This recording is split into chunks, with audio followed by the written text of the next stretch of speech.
أعوذ بالله من الشيطان الرجيم. بسم الله الرحمن الرحيم. أنزل من السماء ماء فسالت أودية بقدرها فاحتمل السيل زبدا رابيا ومما يوقدون عليه في النار ابتغاء حلية أو متاع زبد مثله كذلك يضرب الله الحق والباطل فأما الزبد فيذهب جفاء فأما ما ينفع الناس فيمكث في الأرض كذلك يضرب الله الأمثال۔ سورہ رعد آیت نمبر 17۔ آیت نمبر 16 میں ہم نے یہ بات جانی تھی کہ شرک اور شفاعت باطل کا سب سے زیادہ گھناؤنا پہلو ہے کہ یہ اندھے اور بینا، نور اور ظلمت، یا بالفاظ دیگرے حق اور باطل سب کو ایک ہی درجے میں کر دیتا ہے۔ اب اس آیت مبارکہ میں ایک قدم بڑھ کر یہ بات واضح کی جا رہی ہے کہ یہ چیز اس کائنات کی فطرت کے بھی خلاف ہے اور سنت الہی کے بھی، جو اس کائنات میں نافذ اور جاری ہے۔ مثال دے کر اللہ فرماتے ہیں انزل، نازل کیا، من السماء، آسمان سے، ماء، پانی، اللہ نے آسمان سے بارش برسائی۔ فسالت اودیتم بقدرہا، فسالت پس بہ پڑیں، اودیتن وادیاں، بقدرہا اپنے ظرف کے مطابق۔ فاحتمل السیل پس اٹھا لیا سیلاب نے، زبد الرابیہ ابھرتے ہوئے جھاگ کو۔ یہ پہلی مثال ہے کہ اس کائنات کی فطرت کو یوں واضح فرمایا کہ تم دیکھتے ہو کہ آسمان سے بارش ہوتی ہے تو وادیاں اور نالے لبریز ہو کر بہہ نکلتے ہیں، پھر دیکھتے ہو کہ سیلاب جھاگ کو ابھار کر اوپر کر دیتا ہے، پھر جھاگ تو خس و خاشاک ہو کر ہوا میں اڑ جاتا ہے، لیکن پانی جو زمین اور اہل زمین کے لیے نفع کا باعث ہے وہ ٹک جاتا ہے۔ تو جو فائدے کی چیز ہے پانی، وہ رہ جاتا ہے، اور جو اس کے اوپر جھاگ ہے وہ ختم ہو جاتا ہے۔ وَمِمَّا، اور جو، یوقدون جلاتے ہیں، علیہ اسے، فی النار آگ میں۔ یہاں سے ایک اور مثال پیش کی جا رہی ہے کہ چاندی وغیرہ کو جب آگ پر تپایا جاتا ہے تاکہ کھرے اور کھوٹے کو الگ کر لیا جائے، تو وہاں پر بھی اسی طرح کا منظر سامنے آتا ہے کہ جو اصل چاندی ہوتی ہے وہ نیچے رہ جاتی ہے، اور جو اس کا جھاگ ہوتا ہے وہ اوپر اٹھ جاتا ہے اور وہ بھی ختم ہو جاتا ہے۔ تو اس لیے فرمایا کہ آگ کو جلایا جاتا ہے ابتغاء حلیۃ، زیور کے حصول کے لیے، او متاع، یا اسی جیسے کسی اور سامان کے لیے، زبد مثلہ، اسی جیسا جھاگ۔ تو پہلی مثال کی طرح یہ دوسری مثال بھی سمجھانا یہ مقصود ہے کہ چاندی کو کوئی زیور یا کوئی اور چیز بنانے کے لیے کھٹالی میں پگھلاتے ہیں تو اس کا میل کچیل تو اوپر آ کر اڑ جاتا ہے اور چاندی باقی رہ جاتی ہے۔ تو جو اصل چیز ہے، جو مطلوب ہے، وہ رہ جاتی ہے، اور جو بے فائدہ ہے وہ ختم ہو جاتا ہے۔ کذالک، اسی طرح، یضرب اللہ الحق والباطل، ٹکراتا ہے اللہ تعالی حق اور باطل کو۔ حق اور باطل کے درمیان میں بھی کشمکش پیدا ہو جاتی ہے۔ فَأَمَّا الزَّبَدُ، پس جو جھاگ ہوتی ہے، فَيَذْهَبُ جُفَاءً، تو جھاگ بے مصرف ہو کر اڑ جاتا ہے۔ وَأَمَّا، اور رہا وہ، مَا يَنفَعُ النَّاسَ، جو فائدہ دیتا ہے لوگوں کو، فَيَمْكُثُ فِي الْأَرْضِ، پس وہ ٹھہرا رہتا ہے زمین پر۔ تو ان دونوں مثالوں سے اللہ کی بنائی ہوئی اس کائنات کا مزاج واضح ہو جاتا ہے کہ یہ در حقیقت نافع کو باقی رکھتا ہے، جو چیز نفع کا باعث ہے، اور غیر نافع کو برابر چھانٹتی رہتی ہے۔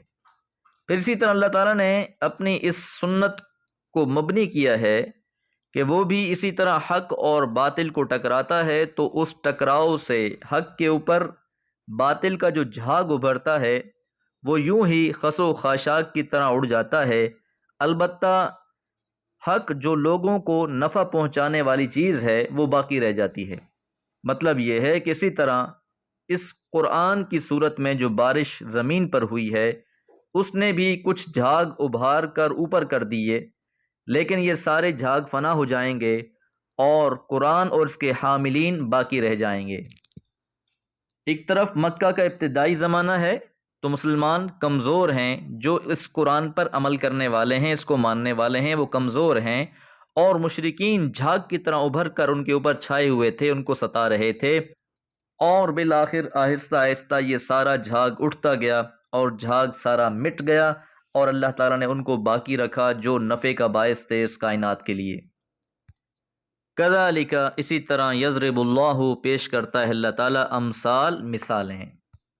تو ان مثالوں میں ایک طرف تو اہل ایمان کے لیے حوصلہ ہے کہ بالآخر انہی لوگوں نے قائم رہنا ہے جو نفع کا باعث ہیں، اور دوسری طرف اہل مکہ کے لیے اور مخالفین کے لیے تنبیہ بھی ہے کہ جو آج باطل کی حمایت میں آستینیں چڑھا چڑھا کر سامنے آ رہے ہیں، بالآخر ان لوگوں نے مٹ جانا ہے۔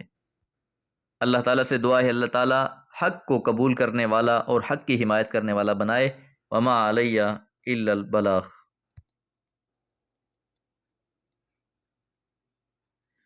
اعوذ باللہ من الشیطان الرجیم، بسم اللہ الرحمن الرحیم۔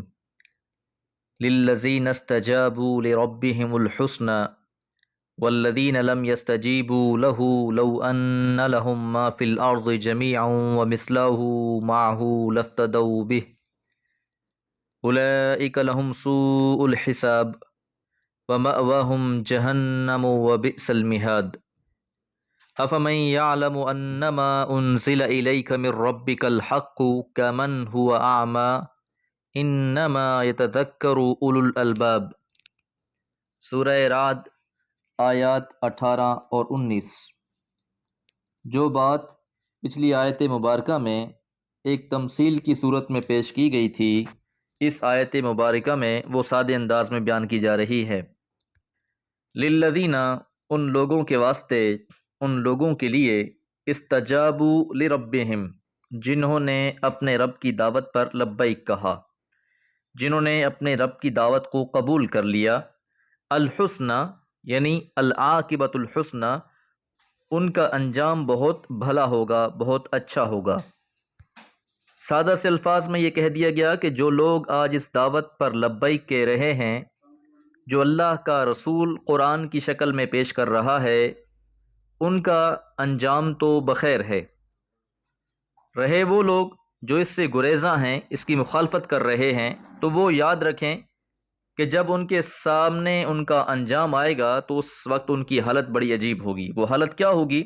فرمایا والذین، اور جو لوگ لم یستجیبوا، نہیں قبول کر رہے، نہیں لبیک کہہ رہے، لہو، اس اللہ کے لیے، یعنی آج وہ دعوت کو قبول نہیں کر رہے، لو ان لہم، اگر ہو ان کے پاس، ما فی الارض جمیعا، جو کچھ ہے زمین میں سب کا سب، یعنی اس زمین کے اندر جتنی مالیت ہے، جتنی ملکیت ہے، ہر چیز کا وہ مالک ہو جائے، وَمِثْلَهُ مَعَهُ، اور اس کے پاس اس جیسا اور بھی ہو، پوری زمین کا بھی مالک اور اس جیسی ایک اور زمین کا بھی اسے مالک بنا دیا جائے، اور پھر زمین کے تمام خزانوں کا بھی وہ مالک بن جائے، لَفْتَدَوْا بِهِ، تو ضرور فدیے میں دے دیں گے اس کے بدلے میں۔ اب جب انسان اپنے عاقبت کو دیکھے گا، اپنے انجام کو دیکھے گا کہ اس نے اس دنیا میں اس حق کو تسلیم نہیں کیا، قبول نہیں کیا، تو اب اس کے پاس چارہ کچھ نہیں رہے گا۔ تو اب اس کی کیفیت بیان کی جا رہی ہے کہ یہاں تھوڑے تھوڑے فائدے کے لیے، چھوٹے چھوٹے ذاتی مفاد کے لیے انسان حق کو قبول نہیں کرتا، تو اس دن انسان کی کیفیت کیا ہوگی کہ انسان چاہ رہا ہوگا کہ کائنات کی اگر سب کچھ میرے پاس ہوتا، میں ان کا مالک ہوتا، تو میں آج اپنی جان بچانے کے لیے سب کا سب کچھ فدیہ میں دے کر اپنی جان بچوا لیتا۔ لیکن ایک طرف تو انسان کے پاس کچھ ہوگا نہیں، اور اگر انسان کے پاس کچھ ہو بھی تو اسے قبول نہیں کیا جانا۔ اس لیے فرمایا اولئک، یہ وہ لوگ ہیں، لہم سوء الحساب، ان کے لیے برا ہی حساب ہے۔ تو سوء الحساب سے اس حقیقت کی طرف اشارہ مقصود ہے کہ ان کی ایک ایک چھوٹی سے چھوٹی بات پر بھی گرفت ہوگی، اور ان کا ہر قول اور فعل اپنی اصلی بھیانک شکل میں سامنے آئے گا۔ اہل ایمان کے ساتھ تو ان کی لغزشوں اور کوتاہیوں کے معاملے میں چشم پوشی برتی جائے گی، لیکن ان اکڑنے والوں کی رائے بھی ہوگی تو وہ پہاڑ بن کر سامنے آئے گا۔ وَمَأْوَاهُمْ، اور ان کا ٹھکانہ ہوگا جہنم، جہنم، وَبِئْسَ الْمِہَادُ، اور وہ برا ہی ٹھکانہ ہے۔ تو یہ جو اوپر اشارہ ہوا ہے کہ لو ان لہم ما فی الارض جمیعا، کہ اگر ان کے پاس جو کچھ بھی ہوتا تو وہ سب کچھ فدیے میں دے دیتے، تو اصل سبب پر روشنی پڑ رہی ہے کہ یہ اس دنیا اور متاع دنیا کی محبت میں جو قرآن کی طرف سے دعوت انہیں روک رہی ہے، لیکن جس دنیا کا عشق آج ان سے یہ حرکت کروا رہا ہے، جب ان کا انجام سامنے آئے گا تو سارا عشق ہرن ہو جائے گا۔ اس وقت تو یہ چاہیں گے کہ یہ ساری دنیا اس کے برابر اور دنیا بھی انہیں مل جائے، تو وہ یہ سب کچھ فدیے میں دے کر کسی طرح نجات حاصل کر لیں۔ افمن یعلم، تو کیا جو شخص جانتا ہے، انما انزل الیک، کہ یقیناً نازل کیا گیا ہے آپ کی طرف، من ربک، آپ کے رب کی طرف سے، الحق کو، یہ حق ہے، کہ جس شخص کا اس بات پر ایمان ہے کہ یہ نازل شدہ قرآن مجید یہ حق ہے، یہ سچ ہے، کمن، اس شخص کی مانند ہو سکتا ہے، ہوا اعمیٰ، جو اندھا ہے۔ اعمیٰ کا لفظ عقل اور دل کے اندھوں کے لیے آیا ہے، اسی طرح اس آیت میں بھی یہ عقل اور دل کے اندھوں کے لیے وارد ہوا ہے۔ یہ آیت بطور التفات پیغمبر علیہ الصلوۃ والسلام کے لیے تسلی ہے، اور مکذبین اور منکرین کے لیے اس میں وعید ہے۔ آپ کے لیے تسلی کا پہلو یہ ہے کہ قرآن کی شکل میں جو دعوت پیش کر رہے ہو، اس کے بارے میں ہر ایک کا رویہ یکساں نہیں ہوگا۔ اس سے یاد دہانی وہی حاصل کریں گے جو عقل والے ہوں گے، جو دل اور دماغ رکھتے ہیں۔ جن کے دل مردہ اور جن کی عقلیں اندھی ہو چکی ہیں، وہ اس سے فائدہ نہیں اٹھا سکیں گے۔ تو یہاں یہ کہا جا رہا ہے کہ جو شخص اس بات کو تسلیم کر لیتا ہے اور جو تسلیم نہیں کرتا، اسے اندھے شخص سے تشبیہ دی گئی ہے۔ بھلا یہ کیسے برابر ہو سکتے ہیں؟ انما، یقیناً، یتذکر، نصیحت حاصل کرتا ہے، اولو الالباب، عقل والے۔ تو جن کو اللہ تعالیٰ نے بصیرت بخشی ہے، وہ اللہ تعالیٰ کی آیات کو سنتے ہی اس بات کی گواہی دیتے ہیں کہ ہمارے دل میں بھی یہی حقیقت سموئی ہوئی تھی جس کا اظہار ان باتوں سے ہو رہا ہے۔ دیکھنا تقریر کی لذت کہ جو اس نے کہا، میں نے جانا کہ گویا یہ بھی میرے دل میں ہے۔ اللہ تعالیٰ نے اس کو فطرت کے مطابق نازل فرمایا ہے، اور جو بھی سلیم الفطرت لوگ ہیں وہ اسے تسلیم کر لیتے ہیں۔ اللہ تعالیٰ سے دعا ہے اللہ تعالیٰ فطرت سلیم پر